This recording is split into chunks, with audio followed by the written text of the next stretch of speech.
চৈতন্যপুর চক্ষু হসপিটাল, ওই হসপিটালের অপারেশনের সুযোগ সুবিধাটাই আপনাদের জানাবো। হ্যালো বন্ধুরা, কেমন আছো সবাই? তো আশা করি ভালো আছো। বিবেকানন্দ নেত্র নিরাময় নিকেতন চৈতন্যপুর চক্ষু হসপিটাল, কারণ অপারেশনের 3 দিন পর বাবাকে নিয়ে চেকআপে যেতে বলেছিল।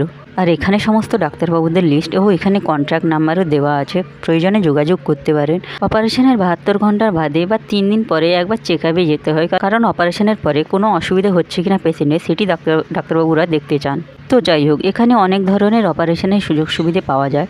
তো বিভিন্ন হেলথ কার্ড যেগুলো সেগুলো এখানে চলে, বা এসআইর মাধ্যমে যে অপারেশনগুলো হয় এগুলো এসআইর মাধ্যমে করানো যায়। তাছাড়া বিভিন্ন সংস্থা থেকে যে ক্যাম্পগুলো হয় বা এমজিওর মাধ্যমে থেকে যে ক্যাম্পগুলো হয়, ওখান থেকেও সমস্ত ফ্রি অপারেশন করানো হয়। তো যেমন কিছু কিছু অপারেশন আছে যেগুলো কার্ড অ্যালাউ করে না।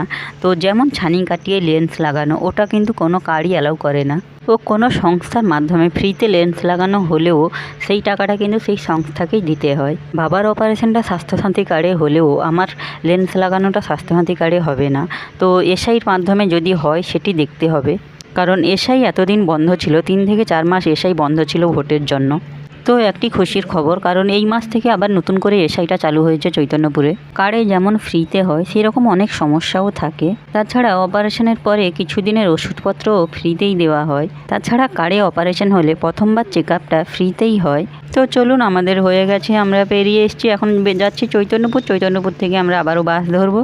দূর থেকে যদি কেউ আসেন নন্দকুমার হয়ে বজলাল চক হয়ে আসতে হবে। তো এখন কাঁঠালের সিজন, কিন্তু চৈতন্যপুরে এত কাঁঠাল খাবে কি? তো চলুন, আজকের মতন ভিডিওটা এখানেই শেষ করছি। সবাই ভালো থাকবেন, সুস্থ থাকবেন। তো দেখা হচ্ছে অন্য কোনো ভিডিওতে। আর যদি নতুন হয়ে থাকেন চ্যানেলটি সাবস্ক্রাইব করে পাশে থাকবেন, অবশ্যই একটি করে লাইক করবেন।